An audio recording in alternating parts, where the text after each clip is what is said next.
केंद्रीय गृह मंत्री अमित शाह ने आज हरियाणा में तबातोड़ 3 रैलियां की। पहली रैली उन्होंने रेवाड़ी, दूसरी रैली अंबाला के मुलाना और तीसरी रैली कुरुक्षेत्र के लाडवा में की। आपको बता दें कि लाडवा से मुख्यमंत्री नायब सिंह सैनी चुनाव मैदान में है। अमित शाह ने आज तबातोड़ 3 रैलियों को अंजाम देते हुए हर रैली में इस बात का जिक्र किया कि जिस तरह से कांग्रेस पार्टी और राहुल गांधी अग्निवीर योजना को लेकर अफवाह फैला रहे हैं, यह गलत है। उन्होंने कहा कि जिस तरह से हरियाणा में पीछे 10 साल बीजेपी का शासन है, उसमें हरियाणा की तरक्की हुई है, वहीं 10 साल कांग्रेस पार्टी और हुड्डा के शासन में हरियाणा में किस तरह से नौकरियां बेची गई, इस बारे में लोग अभी भूले नहीं हैं। उन्होंने कहा कि आने वाले वक्त में हरियाणा की जनता कांग्रेस पार्टी के प्रत्याशियों को हराते हुए बीजेपी के प्रत्याशियों को जिताए।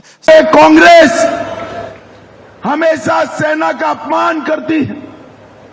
यही कांग्रेस पार्टी है जिसने सेना अध्यक्ष को गुंडा कहने का दुस्साहस किया था। कांग्रेस ने कभी सेना का सम्मान नहीं किया। उन्होंने भ्रांतियां फैलाने का काम। अभी एक भ्रांति फैला रहे कि अग्निवीर से जो बच्चे वापिस आएंगे वो बच्चों को वैसे ही छोड़ दिया जाए। हरियाणा में बीजेपी से लोग खासे नाराज हैं। ऐसे में अमित शाह ने लोगों को भरोसा दिलाया कि अगर तीसरी बार वो बीजेपी को चुनते हैं तो हरियाणा का वह ज़्यादा से ज़्यादा विकास करेंगे। लाडवा से कैमरामैन स्वास्थ्य के साथ ओम प्रकाश राय, भारत एक्सप्रेस।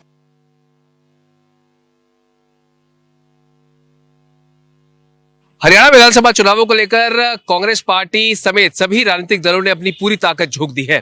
पहले मुख्य तौर पर यह मुकाबला बीजेपी और कांग्रेस के बीच में देखा जा रहा था, लेकिन आम आदमी पार्टी ने भी अब 90 सीटों पर अपने उम्मीदवार उतार दिए हैं। तो कहीं ना कहीं ये माना जा रहा है कि कांग्रेस की जो वोट बैंक है उसमें सेंध लगाने का काम आम आदमी पार्टी कर सकती है। दरअसल दोनों ही राजनीतिक दलों की सहमति गठबंधन को लेकर नहीं बन पाई। सीट बंटवारा जो था वो कहीं ना कहीं प्रॉपर तरीके से नहीं हो पाया, जिसके बाद आम आदमी पार्टी ने सभी 90 की 90 सीटों पर अपने उम्मीदवार उतार दिए। राजनीतिक विशेषज्ञों का मानना है कि कई सीटें जो एंटी बीजेपी जो वोट कांग्रेस को पड़ना था वो अब आम आदमी पार्टी और कांग्रेस के अंदर बढ़ जाएगा। हालांकि कांग्रेस के नेता लगातार इसी बात को मान रहे हैं कि आम आदमी पार्टी से कांग्रेस पार्टी को कोई फर्क नहीं पड़ेगा और इस बार जनता ने कांग्रेस पार्टी को वोट करने का मन बना लिया है। कैमरा पर्सन आलोक सक्सेना के साथ प्रशांत त्यागी, भारत एक्सप्रेस, दिल्ली। झारखंड के महामहिम राज्यपाल संतोष गंगवार ने राज्य सरकार द्वारा भेजे गए विधेयक खनिज धारित भूमि उपकर अधिनियम 2024 को मंजूरी दे दी है। इस मंजूरी के बाद झारखंड सरकार के उस विधेयक को कानून का दर्जा मिल जाएगा जिसमें राज्य में खनिजों का दोहन करने वाले या खनिज निकालने वाली कंपनियों के द्वारा अलग अलग खनिजों पर अलग अलग राशि का निर्धारण किया गया है, जो राशि शेष के रूप में लगाई जाएगी। हाल ही में झारखंड विधानसभा में झारखंड सरकार ने इस संबंध में एक विधेयक पारित किया था और विधेयक को पारित करने के बाद महामहिम राज्यपाल के पास भेजा था। ऐसे में झारखंड सरकार की ये पहल महत्वपूर्ण पहल मानी जा सकती है, क्योंकि इससे राज्य को एक अच्छा खासा राजस्व मिलेगा और सरकार ने इस बात को पहले ही कह दिया है कि उस राजस्व का उपयोग जनता के हित में किया जाएगा। भारत एक्सप्रेस के लिए कैमरामैन धर्मेंद्र के साथ मधुकर आनंद, रांची।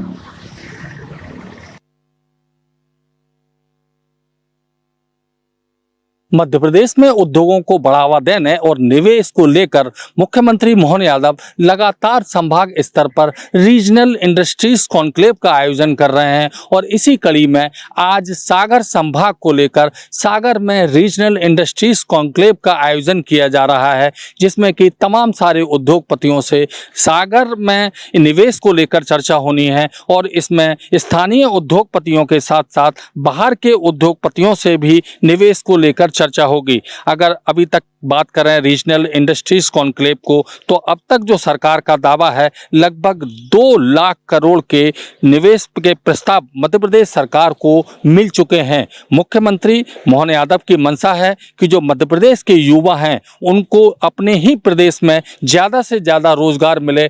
हमारे अपने मध्य प्रदेश के अंदर किसी भी जिले में अगर कोई भी हमारा छोटे से छोटा निवेशक, छोटे से छोटा उद्यमी अपना कोई कामकाज कर रहा है, उसके कामकाज को सरलता के साथ सरकार वो जहां से कर रहा है वहां भी प्रोत्साहन देगी। हमारी कोई इस मामले में भावना नहीं है कि बड़े इंडस्ट्रियल बेल्ट में आकर वो अपना काम धंधा करे। कैमरामैन मनीष के साथ भारत एक्सप्रेस के लिए भोपाल से अजय भटनागर। पश्चिम बंगाल में बिहारी छात्रों की पिटाई और प्रताड़ना का मामला अब तूल पकड़ लिया है। जैसे ही पिटाई और प्रताड़ना का वीडियो वायरल हुआ, एनडीए के नेता सक्रिय हो गए। एनडीए के नेताओं ने पश्चिम बंगाल की मुख्यमंत्री ममता बनर्जी को घेरना शुरू किया और इंडिया गठबंधन के नेताओं पर ताना कसना शुरू कर दिया। इसके बाद इंडिया गठबंधन के कई नेताओं ने ममता बनर्जी से सीधी बात की, जिसमें लालू प्रसाद यादव भी शामिल हैं। लालू प्रसाद यादव पर इस बात का दबाव बनाया गया कि इंडिया गठबंधन में होते हुए बिहारी छात्रों को कैसे पीटा गया। उसके बाद बिहार सरकार की सक्रियता बढ़ी। बिहार के डीजीपी और चीफ सेक्रेटरी ने पश्चिम बंगाल के डीजीपी और चीफ सेक्रेटरी से सीधी बात की और कार्रवाई का आश्वासन लिया। दोनों राज्यों के डीजीपी और चीफ सेक्रेटरी आपस में बात करते रहे और इस दौरान आरोपी को हिरासत में लेकर पूछताछ शुरू हुई। इसके बाद वहां से जो फीडबैक दिया गया है, उसके आधार पर यह बताया गया है कि जिन छात्रों की पिटाई की गई है उनके डोमिसाइल को लेकर सवाल खड़े हो रहे हैं और इस बात की भी पड़ताल हो रही है। वहीं बिहार के मुख्यमंत्री नीतीश कुमार भी पश्चिम बंगाल के मुख्यमंत्री ममता बनर्जी से बात कर चुके हैं और ममता बनर्जी के आश्वासन के बाद उन्होंने भरोसा दिलाया है कि इस मामले में त्वरित कार्रवाई जारी है। सहयोगी कैमरामैन राकेश के साथ भारत एक्सप्रेस के लिए पटना से आशुतोष कुमार।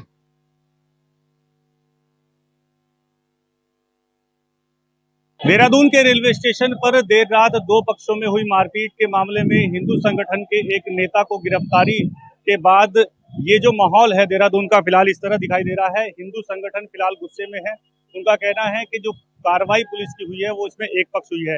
देर रात देहरादून रेलवे स्टेशन के पास एक लड़का और लड़की के प्रेम प्रसंग के चलते एक छोटा सा विवाद हुआ और उस विवाद के चलते 2 समुदाय आमने सामने हुए, वहां पर पथराव भी हुआ, जिसके बाद पुलिस ने हिंदू संगठन और मुस्लिम संगठन दोनों के नेताओं पर कार्रवाई करते हुए मुकदमा दर्ज किया। लेकिन अभी फिलहाल आज सुबह तड़के एक हिंदू नेता की गिरफ्तारी हुई है, जिसके विरोध में जाम लगाया हुआ है। लोग परेशान हैं, लेकिन ये जो कार्यकर्ता हैं वो भी उठने के लिए तैयार नहीं है। पुलिस प्रशासन लगातार इनसे बातचीत कर रही है, लेकिन बावजूद इसके इन लोगों की मांग है कि जो इनके हिंदू नेता गिरफ्तार किए गए हैं उनको रिहा किया जाए और साथ ही एसएसपी देहरादून अपना इस्तीफा दे। फिलहाल भाजपा के जो नेता हैं वो भी यहाँ पर पहुंच चुके हैं। पूर्व मेयर यहाँ पर पहुंचे थे। उनका ये कहना है कि अगर कार्रवाई एक तरफ होगी तो इस तरह का माहौल जरूर बनेगा। पुलिस के खिलाफ कार्रवाई नहीं होती और विकास वर्मा को नहीं छोड़ा जाएगा। कोई यहाँ से हटने वाला नहीं है। पूरे प्रदेश में आंदोलन होगा। लेकिन फिलहाल पुलिस जो है इस पूरे जो घटनाक्रम में जो प्रदर्शनकारी हैं इनको हटाने में जुटी हुई है, मनाने में जुटी हुई है, बातचीत की जा रही है। लेकिन अभी तक इन लोगों की यही मांग है कि इनके जो हिंदू नेता गिरफ्तार हुए हैं उनको छोड़ा जाए, उसके बाद ही ये यहाँ से उठेंगे। देहरादून से अभिषेक कुमार, भारत एक्सप्रेस। वाराणसी के सरकारी दफ्तर अब जल्द ही कारपोरेट नजर आएंगे। सरकारी दफ्तरों में निजी दफ्तरों की तरीके से पूरे कारपोरेट लुक का दफ्तर बनाया जाएगा। इसके लिए वाराणसी के कमिश्नरी परिसर में ट्विन टावर्स बनाने की योजना है, जिसके तहत वाराणसी विकास प्राधिकरण ने जगह चिन्हित कर काम शुरू कर दिया है। इसका डीपीआर बनाया जा चुका है और शासन से ट्विन टावर्स को बनाने की स्वीकृति भी मिल गई है। करीब 400 करोड़ की इस परियोजना के तहत करीब 36 विभागों के दफ्तर को को इन ट्विन टावर्स बिल्डिंग में शिफ्ट किया जाएगा। इन ट्विन टावर्स की खासियत यह होगी कि ये दोनों टावरों का आकार काशी विश्वनाथ मंदिर की तरीके से होगा।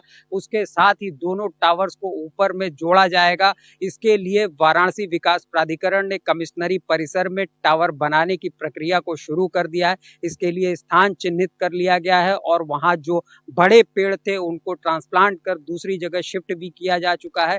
वाराणसी के कमिश्नरी परिसर में करीब 12 मंजिल के ये दोनों ट्विन टावर्स होंगे और इसमें वाराणसी के मंडली जो भी कार्यालय हैं वो शिफ्ट किए जाएंगे। वाराणसी से सौरभ अग्रवाल, भारत एक्सप्रेस। इंदौर की लसूड़िया पुलिस ने एक ऐसे ठगोरे कल्पेश को गिरफ्तार किया है जो अपने आप को प्रधानमंत्री कार्यालय में तैनात बताता था। कल्पेश जिन लोगों को ठगता था उनसे कहता था कि वो प्रधानमंत्री कार्यालय में तैनात है और नेशनल सिक्योरिटी एजेंसी यानी एनएसए में एसीपी के पद पर कार्य करता है। यदि आपका कोई भी काम है तो प्रधानमंत्री से सीधे बोल करके वो करवा देगा। इस नाम पर वह लोगों के साथ ठगी करता था और अभी फिलहाल 4 लोग ऐसे सामने आए हैं जिन्हें उसने ठगी का शिकार बनाया है। किसी से बाइक ले ली है तो किसी को कार दिलवाने के नाम पर मोटी रकम ऐंठ ली है। अब पुलिस पता करने में लगी हुई है कि कल्पेश ने और कितने लोगों को चूना लगाया है। थाना लसूड़िया में ठगी का मामला आया है जिसने अपने आप को एसीपी कहते हुए कि वो किसी सिक्योरिटी एजेंसी में एसीपी है और अपने आप को पुलिस का एसीपी बताते हुए कुछ लोगों से उसने ठगी की और उसने 1-2 लोग इस प्रकार के भी आए हैं जिनके द्वारा गाड़ी के नाम पर या महंगी गाड़ी के नाम पर अलग अलग प्रकार से पैसे भी लिए, साथ में गाड़ी भी ली। तो पूरे मामले में पुलिस ने प्रारंभिक रूप से इसमें 420 का अपराध, 420 और 406 का अपराध पंजीबद्ध किया है और जो ये सस्पेक्ट है इसको गिरफ्तार किया गया है और गिरफ्तार करके इसको अन्य मामलों में भी इसकी पूछताछ की जा रही है। पूरी जांच होने पर हो सकता है कि कई पीड़ित और सामने आ जाएं। कैमरामैन इमरान खान के साथ जय व्यास, भारत एक्सप्रेस, इंदौर।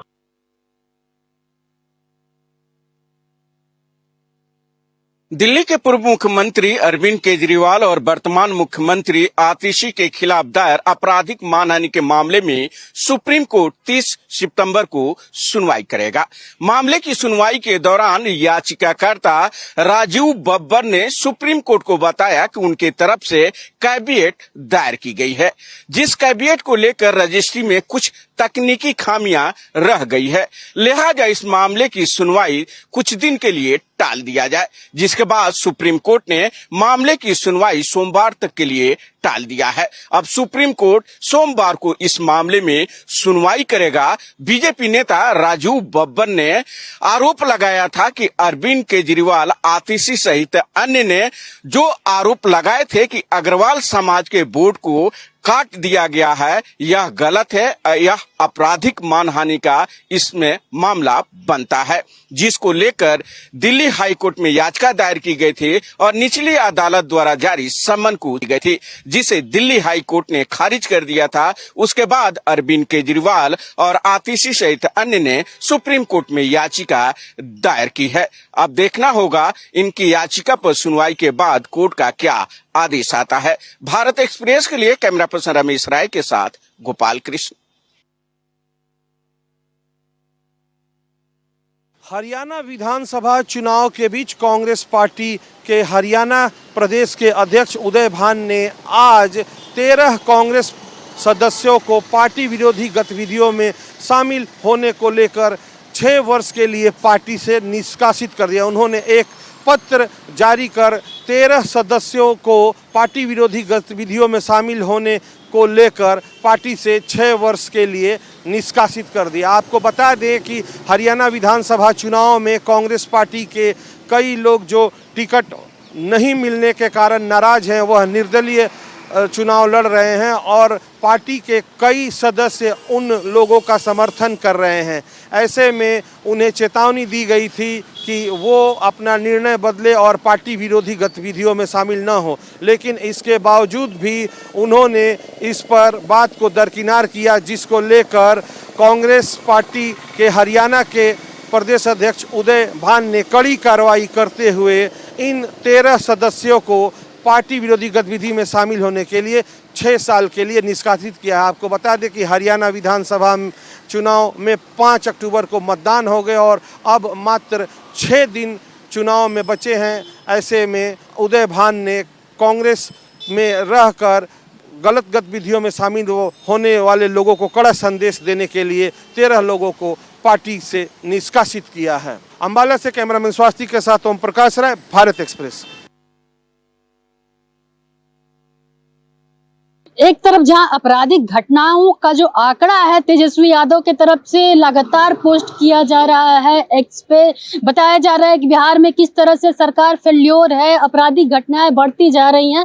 नीतीश कुमार की जो सुशासन की बात कही जाती थी वो सुशासन नहीं रह गया है बिहार में, लगातार आपराधिक घटनाएं जो है वो बढ़ती जा रही हैं। तो दूसरी तरफ एनडीए की बात करें तो इन आंकड़ों के जैसे ही पोस्ट किए जाते हैं तेजस्वी यादव के तरफ से वैसे ही हमला शुरू हो जाता है। आज बीजेपी के प्रवक्ता जो नीरज कुमार हैं उन्होंने तेजस्वी यादव के ऊपर जमकर हमला बोला, कहा कि अगर आप इतना ही शौक रखते हैं आंकड़ा पोस्ट करने का तो आप जब डिप्टी सीएम थे उस दौरान के आंकड़े पोस्ट कर देते, जिस दौरान बलात्कार की जो घटनाएं हैं वो 20% बढ़ जाती है। ऐसा बीजेपी के प्रवक्ता का कहना है कि 20% जो है वो घटनाएं बढ़ जाती हैं, उसको पोस्ट आप क्यों नहीं करते हैं, अपने माता पिता की सरकार की बात क्यों नहीं करते हैं, जिस समय जंगल राज की बात कही जाती थी जिस सरकार को, उसका पोस्ट क्यों नहीं करते हैं, उस आपराधिक घटनाओं का पोस्ट क्यों नहीं करते हैं। और खास करके जहां पे इंडिया गठबंधन की सरकार है, अगर वहां की भी बात कर ले तो बिहार से अधिक आपराधिक घटनाएं वहां पे होती हैं, वहां का जो आंकड़ा है वो क्यों आप पोस्ट नहीं करते हैं। कुल मिलाकर अगर कहा जाए तो तेजस्वी यादव के ऊपर जम करके एनडीए के नेता कहें या बीजेपी के नेता जम करके हमला बोलते हैं, लेकिन तेजस्वी यादव लगातार आपराधिक घटनाओं को पोस्ट करने से बाज नहीं आते। पटना से भारत एक्सप्रेस के लिए ज्योति।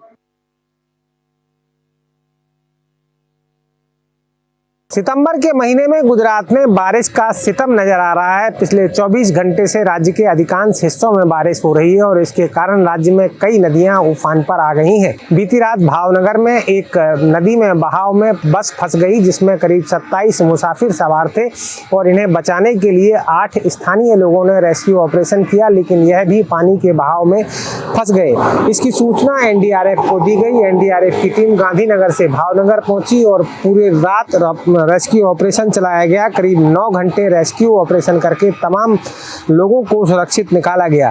तो आज भी राज्य के अधिकांश हिस्सों में बारिश हो रही है। सौराष्ट्र, दक्षिण गुजरात के कई इलाकों में बारिश हो रही है और अब भी मौसम विभाग राज्य में कई हिस्सों में रेड अलर्ट जारी किए हुए है, तो कई जिलों में आज ऑरेंज अलर्ट घोषित किया हुआ है। ऐसे में आगामी दिनों में भी गुजरात वासियों को इस भारी बारिश से छुटकारा मिलता हुआ नहीं दिखाई दे रहा है। अहमदाबाद में कैमरा पर्सन संजय कोष्टी के साथ अरविंद शर्मा, भारत एक्सप्रेस। वाराणसी में अल सुबह ही बदमाशों तथा पुलिस के बीच आज वाराणसी कमिश्नरेट के राजा तालाब थाना क्षेत्र में मुठभेड़ हुआ। आपको बता दूं कि पिछले दिनों पंडित दीनदयाल रेलवे स्टेशन से 3 बदमाश एक कैब को बुक करके वाराणसी के राजा तालाब क्षेत्र में लेकर के गए, जहां पर वह कैब चालक को मार पीट कर घायल किया, वहीं दूसरी तरफ कैब को लूट करके फरार हो गए थे। आज पुनः पुलिस को सूचना मिली कि वही बदमाश उस कैब को कहीं लेकर बेचने के लिए जा रहे हैं, जिस पर वाराणसी क्राइम ब्रांच तथा राजा तालाब की पुलिस घेराबंदी कर जांच कर रही थी कि अल सुबह ही सामने से कैब आती हुई दिखी। पुलिस के द्वारा कैब को जब इशारा किया गया रुकने का तो कैब चालक ने कैब को तेजी से चलाते हुए अंदर से गोलियां चलाने लगे, जिस पर जवाबी कार्रवाई में वाराणसी पुलिस ने भी गोली चलाई। इस कार्रवाई में राजकुमार नामक एक बदमाश घायल हुआ, जिसे अस्पताल में भर्ती कराया गया। आपको यह भी बता दूं कि यह बदमाश पिछले दिनों वाराणसी के शिवपुर थाना क्षेत्र में इसी तरह की घटना को अंजाम दे चुका था। इसके 2 साथी मौके से फरार हुए, जिसको पुलिस तलाश कर रही है। इस पूरी घटनाक्रम के बारे में एडीसीपी गोमती आकाश पटेल ने मीडिया को जानकारी भी दी।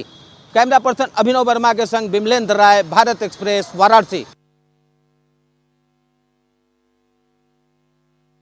उत्तर प्रदेश के 10 सीटों पर विधानसभा उपचुनाव होने हैं। ऐसे में राजनीतिक दलों ने सियासी बिसात बिछानी शुरू कर दी है। एनडीए के सहयोगी दलों ने भी कुछ सीटों पर अपनी दावेदारी पेश की है। माना जा रहा है कि बिहार की पार्टी लोक जनशक्ति पार्टी भी अपने उत्तर प्रदेश में बड़ा जनाधार के साथ पांव पसारने शुरू कर दिए हैं। कयास इस बात का है कि जो लोक जनशक्ति पार्टी है उत्तर प्रदेश में बड़े जनाधार के साथ चुनाव लड़ने की बड़ी संभावनाएं जताई जा रही है, क्योंकि उनके पार्टी के जो सांसद उनका साफ तौर पर कहना है कि हमारी पार्टी बिहार और लोकसभा विधानसभा चुनाव में साझेदारी थी, पर उत्तर प्रदेश में फिलहाल नहीं है। ऐसे में कयास इस बात का है कि उत्तर प्रदेश की जो 10 सीटें उपचुनाव विधानसभा होने हैं उसमें कहीं ना कहीं वो ताल ठोक सकती है। यानी कुल मिला के फिलहाल अभी कौशाम्बी के दौरे पर चिराग पासवान है और कयास का बल इस बात को मिलता है कि जिस तरह से लगातार दौरे किए जा रहे हैं, तो ऐसे में संभावनाएं जताई जा रही है कि उत्तर प्रदेश में भी कहीं ना कहीं जो ये पार्टी है, लोक जनशक्ति पार्टी भी अपनी सियासी जो सफर है वो शुरू उत्तर प्रदेश से कर सकती है। पर ऐसे में इस बात का संभावना ये भी जताई जा रही है, अगर ये पार्टी